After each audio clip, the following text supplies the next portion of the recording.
Amigos, voltamos aqui com o nosso terceiro bloco, dando continuidade ao nosso estudo para falarmos de um novo assunto. Vamos falar agora da organização da administração pública, tema de suma importância para a nossa prova, ou organização administrativa brasileira. É um tema que cai em todos os concursos, no nosso concurso não é diferente, ok?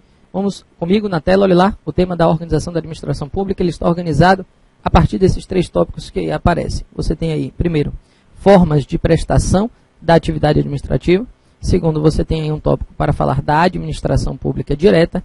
E, finalmente, no tópico 3, nós iremos falar da administração pública indireta.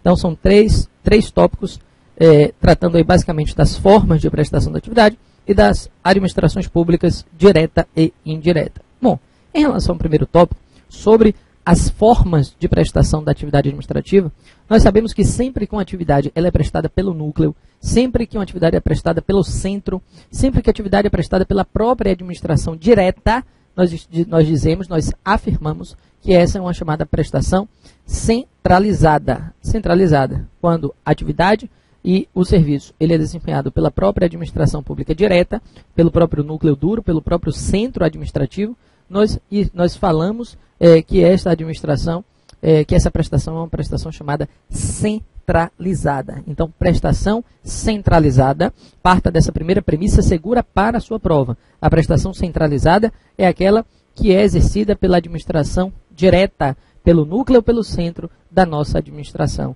ou seja, pelos entes federados. Quando eu me refiro à administração pública direta, eu falo de União, eu falo de estados, eu falo do Distrito Federal, eu falo dos municípios. Esse é o núcleo, esse é o centro, essa é a administração direta ou centralizada. Então, quando a prestação se dá pela administração direta, essa prestação ela se dá de modo centralizado. O que acontece? Venha comigo aqui na câmera 2. Olha lá. Acontece que o nosso Estado ele passou por um estudo de eficiência. E passando por um estudo de eficiência, percebeu-se que para melhor desempenhar os serviços, esses serviços eles poderiam ou deveriam ser descentralizados. Se os serviços eles fossem descentralizados, transferidos para outras pessoas, passados para outras pessoas, a tendência é que eles seriam prestados de uma maneira muito mais eficaz, de uma maneira muito mais eficiente. E a partir dessa ideia, a partir desse estudo de eficiência, o Estado ele passa a descentralizar o seu serviço. Ele passa a transferir esse serviço para outras pessoas. Ele passa a delegar as suas atividades. E aí, meus amigos, com certeza nós temos uma ideia. Era uma ideia que existia de que mais pessoas prestando serviços, eles poderiam ser prestados de maneira mais eficiente, de maneira mais satisfatória. Até aqui, tudo tranquilo, tudo bem. Qual é o primeiro cuidado que nós devemos ter em relação a esse entendimento? Que descentralização, que é essa transferência do núcleo, do centro, para que novas pessoas ajudem a administração pública direta na prestação dos seus serviços, no desempenho de suas atividades.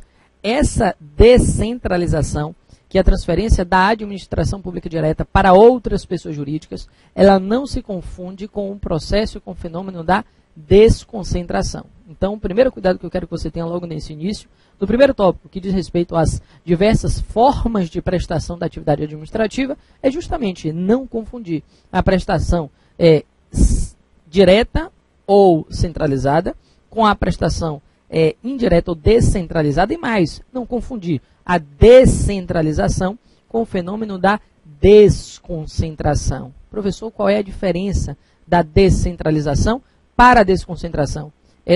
Esse cuidado, essa preocupação que eu trago logo no início, ela pode ser visualizada no nosso slide. Observe comigo, você tem aí como primeiro tópico as diversas formas de prestação da atividade administrativa. Como primeiro tópico, nós temos aí as formas de prestação da atividade administrativa e nós temos aí os fenômenos da descentralização de um lado e da desconcentração do outro. E nós temos que essa descentralização ela ocorre para quem, Éden? Para os entes, eu disse, da administração pública indireta, mas ela também pode acontecer para particulares. Ela acontece para entes da administração pública indireta, mas ela também pode acontecer para particulares, ok? Agora, não se deve confundir esse deslocamento de competências para outras pessoas jurídicas, que é a descentralização, com o deslocamento interno de competências, que é o deslocamento dentro do próprio centro, dentro da mesma pessoa, que é a desconcentração. Qual é a diferença, Éden? O que a gente pode apontar aqui de diferença da desconcentração para a descentralização? Vamos lá. Desconcentração traz o que, professor? Na desconcentração, nós temos um deslocamento que se dá no âmbito da mesma pessoa jurídica, e, com certeza, marcado pela presença de hierarquia, com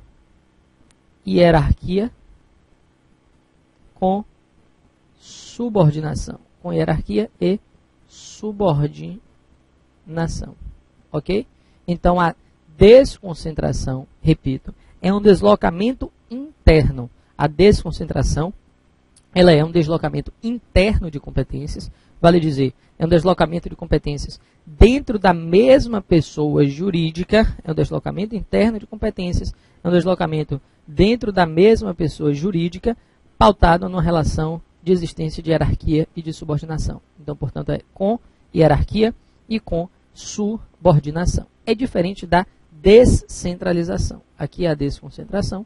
Isso tudo é diferente da descentralização. Por que, Éden? Na descentralização, que é esta que eu estou colocando aqui agora, na descentralização, nós temos o quê? O surgimento de novas pessoas jurídicas, não é na mesma pessoa, pressupõe aqui o surgimento de novas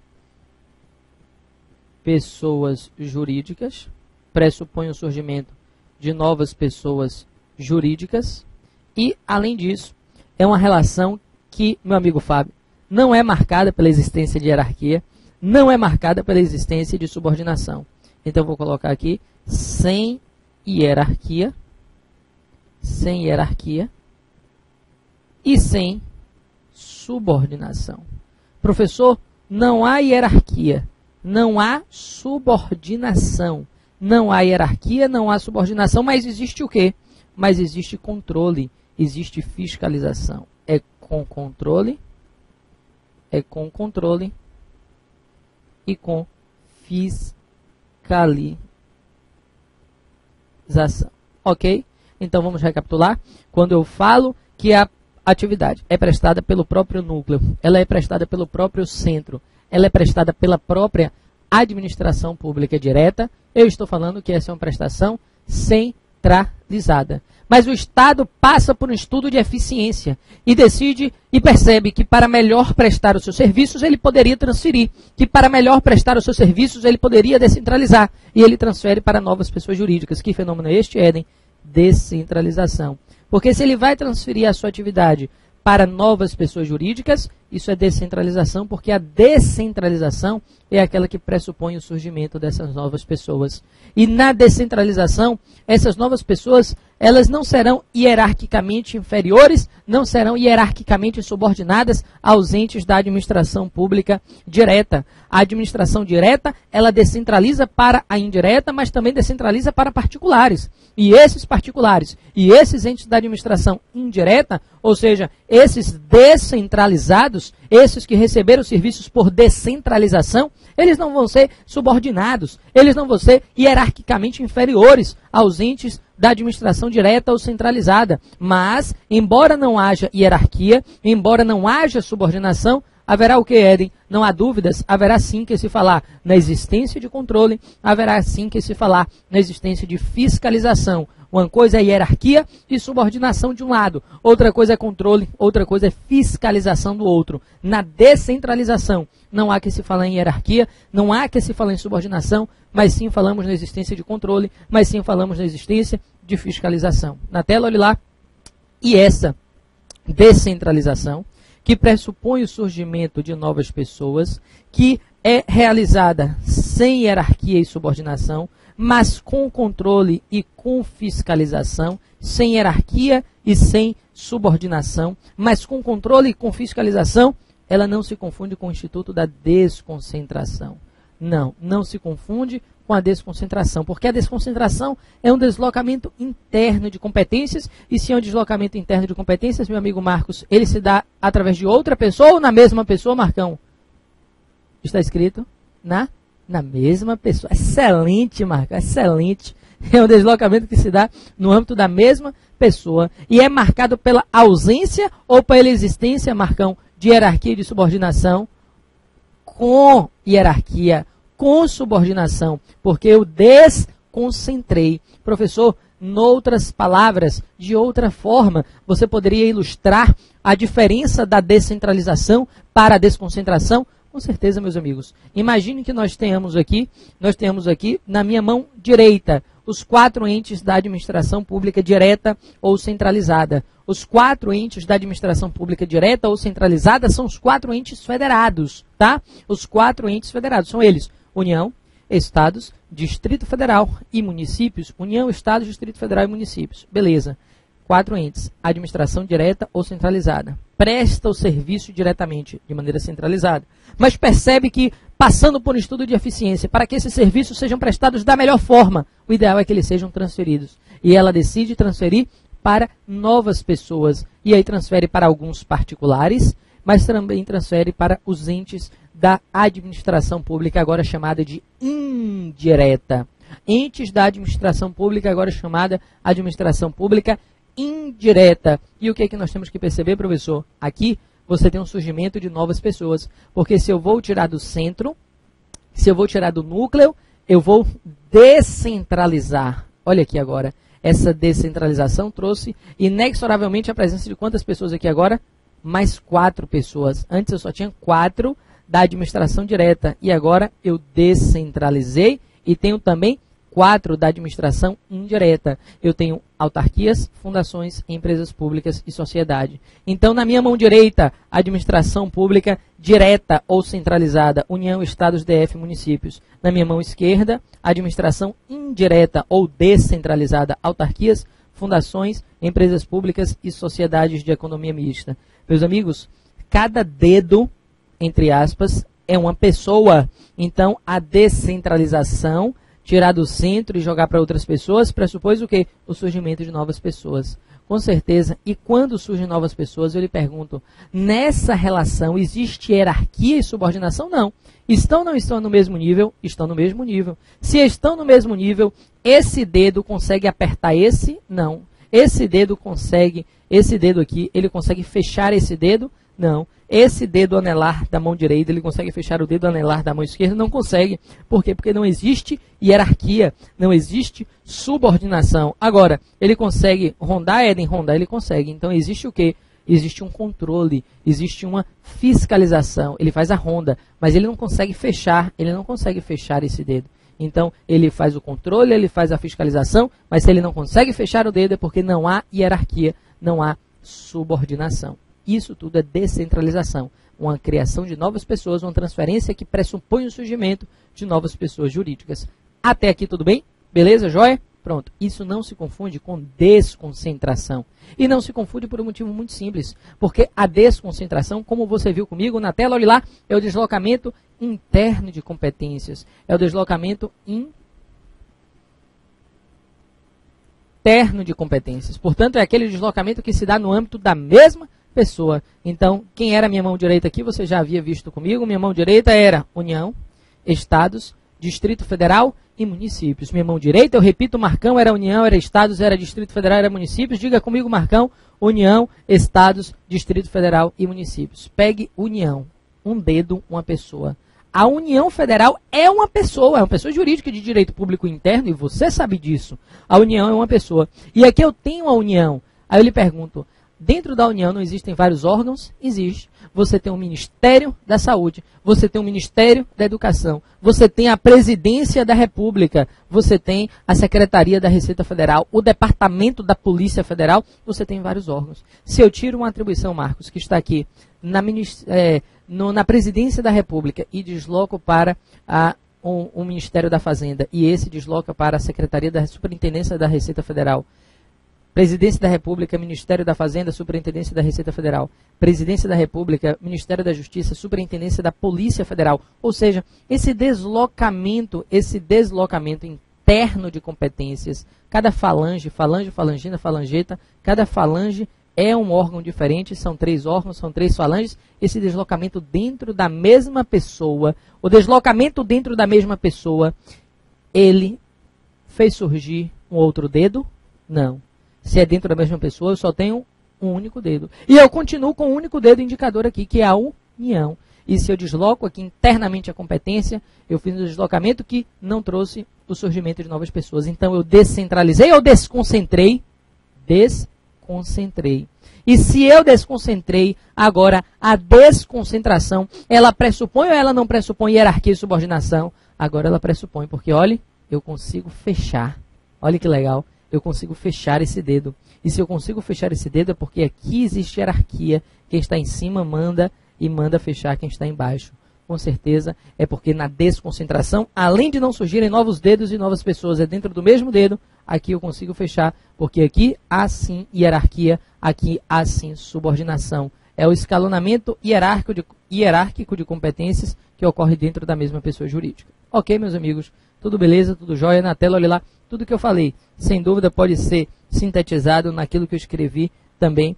E aí, com certeza, a gente consegue evoluir no nosso raciocínio. Qual é o próximo passo, Éden? Você já sabe o que é uma prestação uma prestação centralizada. Você sabe o que é uma prestação descentralizada. E você sabe o que é uma prestação desconcentrada. Com certeza, você sabe o que é centralização, descentralização e desconcentração. Só que, como pode se dar essa descentralização? Professor, você disse que essa descentralização, e vamos falar mais especificamente dela, de um modo mais especial e mais próximo vamos falar dela. Essa descentralização, ela pode acontecer para quem? Para a administração pública indireta e para particulares. Agora, como é que pode? Quais são as formas... Quais são as formas possíveis de descentralização? Quais são as formas através das quais é possível descentralizar? E aqui nós vamos avançar para dizer que a descentralização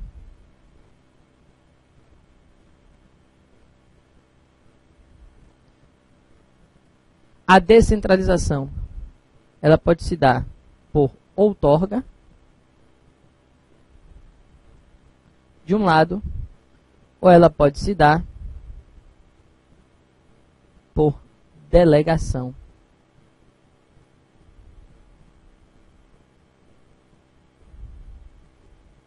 A descentralização, ela pode se dar por outorga, mas ela também pode se dar por delegação.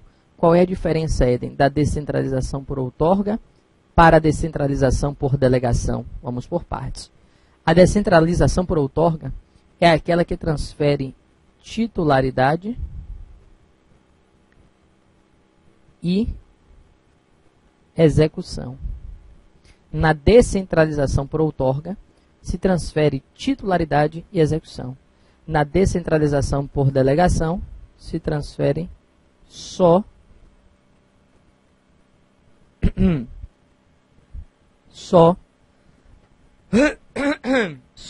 a execução. Então, primeira diferença. Existem duas maneiras de descentralizar. Eu disse que a descentralização, você viu comigo, ela pode acontecer tanto para os entes da administração pública indireta. A descentralização ela pode acontecer tanto para os entes da administração pública indireta, quanto ela pode acontecer para particulares. Tanto para particulares, quanto para entes da administração pública indireta. Isso é a descentralização. Só que ela acontece de que forma, Éden? São duas as formas. A descentralização, que pode ser tanto para os entes da administração pública indireta, quanto para particulares. Essa descentralização ela pode acontecer de que forma, professor? Por outorga ou por delegação. A descentralização por outorga é aquela que transfere titularidade e execução. Olhe lá, só essa transfere a titularidade. Enquanto que a descentralização por delegação, ela transfere só a execução. Na descentralização por delegação, transfere-se só a execução. somente a execução. O que nós temos que perceber? O que nós temos que observar aqui? Transfere-se só a execução. O que é isso, professor? A titularidade, meus amigos, de um serviço público, a titularidade de uma atividade pública, ela somente pode estar nas mãos de pessoas públicas. Parta dessa premissa segura para a sua prova e eu vou repetir. A titularidade de um serviço público, a titularidade de uma atividade pública, ela somente pode estar nas mãos de pessoas públicas. Já a execução de serviços e atividades, essa não. A execução de serviços e atividades pode estar tanto nas mãos de pessoas públicas quanto nas mãos de particulares. A execução. Agora, a titularidade apenas nas mãos de pessoas públicas. Aí você fala, professor, na tela, olha lá, você disse que a descentralização ela é feita para particulares e para administração indireta. Bom, se a descentralização por outorga, ela transfere a titularidade e a execução, e você disse que a titularidade ela só pode estar nas mãos de pessoas públicas, você acabou de dizer isso, que a titularidade não pode sair da esfera pública, então particulares não podem receber por outorga. Verdadeiro ou falso? Verdadeiro. A outorga não acontece para particulares. Por que é que a outorga não acontece para particulares? Porque a outorga transfere titularidade e a titularidade do serviço é como se fosse a própria propriedade do serviço. A titularidade do serviço é como se fosse a própria propriedade do serviço. E essa propriedade, ela não pode sair das mãos do poder público, tá? Não pode sair das mãos do poder público, então particulares não podem. Aí você fala, e a administração indireta pode? Vírgula, depende. Porque dentro da administração pública indireta, existem tanto pessoas públicas quanto particulares. Eu vou repetir. É que dentro da administração pública indireta, existem tanto pessoas públicas quanto pessoas privadas. Na tela, olha lá, professor, quem são os entes da administração pública indireta? Os entes da administração pública indireta são autarquias,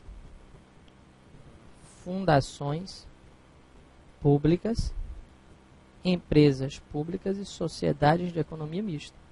Autarquias, fundações públicas, empresas públicas e sociedades. E esses entes são públicos ou privados? Depende. Esses aqui são pessoas jurídicas de direito privado. A fundação pública, ela pode ser tanto fundação pública de direito público, quanto ela pode ser fundação pública de direito privado. E se ela é uma fundação pública de direito privado, nessa parte, ela é uma pessoa privada. Se ela é uma fundação pública de direito público, ela é uma espécie de autarquia. Se ela é uma fundação pública de direito público, ela é uma espécie de autarquia. E como espécie de autarquia que é, aqui ela é pessoa pública. Então, o que está em amarelo são pessoas públicas. O que está apenas em vermelho, circulado por uma linha vermelha, são pessoas privadas. Então, quem são as pessoas privadas da administração pública indireta? Anote bem isso. As pessoas privadas da administração pública indireta são sociedades de economia mista, empresas públicas e fundações públicas de direito privado. São as pessoas privadas da administração pública indireta. E quem são as pessoas públicas da administração pública indireta? As pessoas públicas da administração pública indireta são as autarquias e as fundações públicas de direito público. Porque as fundações públicas de direito público, na verdade, são espécies de autarquia. Vale a pena anotar isso também. As fundações públicas de direito público, elas são espécies de autarquia. Fundações públicas de direito público são espécies de autarquia.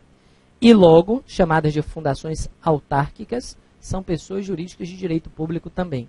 Ora, se eu disse que a descentralização por outorga transfere não só a execução, mas a titularidade, e transferir a titularidade é transferir a própria propriedade do serviço, e essa propriedade não pode sair das mãos do poder público, é porque, com certeza, a descentralização por outorga não pode ir nem para particulares, porque ele não pode ter titularidade do serviço público, e nem para as pessoas privadas da administração indireta.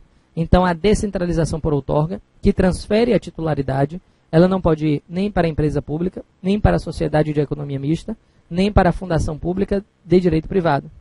A descentralização por outorga, ela só pode ir para quem, Éden? Para autarquias e para as suas espécies, como aqui, por exemplo, a Fundação Pública de Direito Público, que é chamada Fundação Autárquica ou Autarquia Fundacional. Então, autarquias e fundações autárquicas, ou autarquias fundacionais, que são as fundações públicas de direito público, com certeza podem receber a descentralização por outorga, porque podem receber a titularidade, já que a titularidade não pode sair das mãos do poder público. Ok? Tudo beleza? Tudo jóia? Então, na tela, olhe lá. Quem é que pode receber a descentralização por outorga? Bom, se ela transfere titularidade e se a titularidade não pode sair da esfera pública, particulares não podem. E nem todos os entes da administração indireta também podem. Só poderão, quem é EDEM, só poderão autarquias e fundações públicas de direito público. Por quê? Porque são os entes da administração pública indireta que têm personalidade jurídica de direito público. Então, nesse caso, o que nós temos? Titularidade e execução só para os entes da administração indireta que têm personalidade jurídica de direito público. Somente para os entes da administração pública indireta que têm personalidade jurídica de direito público. Somente para quem? Então, professor? Ora, somente para autarquias e para as fundações públicas de direito público. E para as fundações públicas de direito público, que são espécies de autarquias. São chamadas autarquias fundacionais ou fundações autárquicas. Ou seja, a descentralização por outorga, que transfere titularidade e execução, só pode ir para a administração indireta de direito público. Por quê? Porque transfere titularidade, e transferir titularidade é como se estivesse transferindo a própria propriedade do serviço, e a propriedade do serviço não pode sair das mãos do poder público, então tem que ficar na esfera pública. Por isso que particulares não recebem, só receberá a administração pública indireta, que tem a personalidade jurídica de direito público. E vai ser quem é? Autarquias e fundações. E qual é o instrumento para se transferir?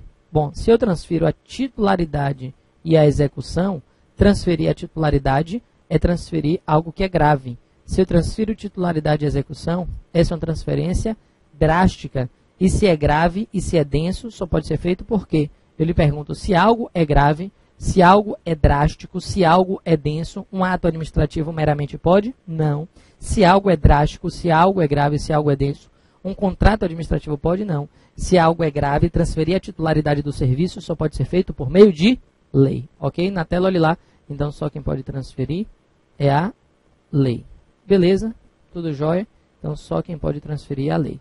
Meus amigos, com isso a gente termina a descentralização por outorga. Foi titularidade e execução, por meio de lei, apenas para os entes da administração pública indireta de direito público, apenas para as autarquias e as fundações públicas de direito público. Daqui a pouquinho a gente fala da descentralização por delegação, o que ela transfere, por que instrumento ela transfere e para quem ela transfere. Ok? É rapidinho, nós voltamos já já.